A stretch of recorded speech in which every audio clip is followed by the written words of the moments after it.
ब्राह्मण ही काही जात नाही. ज्यांचा मेंदू तल्लख असतो त्यांना ब्राह्मण म्हणतात.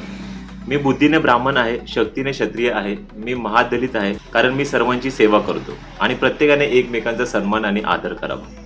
असे प्रख्यात योग गुरु बाबा रामदेव यांचे म्हणणे आहे.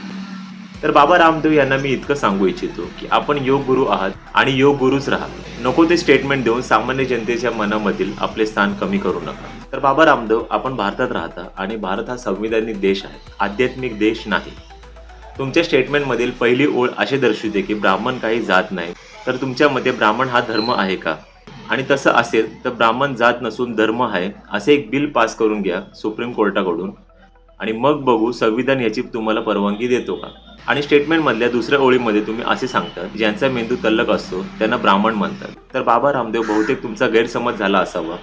बुद्धी तल्लख असणे म्हणजे ब्राह्मण नव्हे, तर तल्लख बुद्धी ही नैसर्गिकरित्या कोणाचीही असू शकते. तर तुमच्या माहितीसाठी सांगतो, द सिम्बॉल ऑफ नॉलेज आणि आर्किटेक्ट ऑफ इंडियन कॉन्स्टिट्यूशन म्हणून ज्याला जगभरात ओळखले जाते ते डॉक्टर बाबासाहेब आंबेडकर आहेत आणि ते ब्राह्मण नाही. आणि स्टेटमेंट मधल्या तिसऱ्या ओळींमध्ये तुम्ही असे म्हटले आहेत की मी बुद्धीने ब्राह्मण आणि शक्तीने क्षत्रिय आहे. तर आता मला सांगा की तुम्ही या ब्राह्मणी तल्लख बुद्धीने तुम्ही जगाला असे काय दिले आहे की तर जेणेकरून तुम्हाला जागतिक नोबेल पुरस्काराने संबोधले गेले.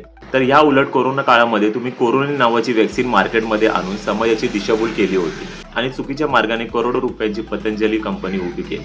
दुसरी गोष्ट म्हणजे तुम्ही स्वतःला क्षत्रिय म्हणून संबोधता. तर तुमच्या माहितीसाठी सांगू इच्छितो, बॉर्डरवर लढणाऱ्या सैनिकांमध्ये जे महार, मराठा आणि गोरखा बटालियन मधील सोल्जर असतात ते काही क्षत्रिय नसतात का? तर ते खरे क्षत्रिय असतात. तर फक्त उचलली जीभ आणि लावली टाळ्याला असं काही करू नका.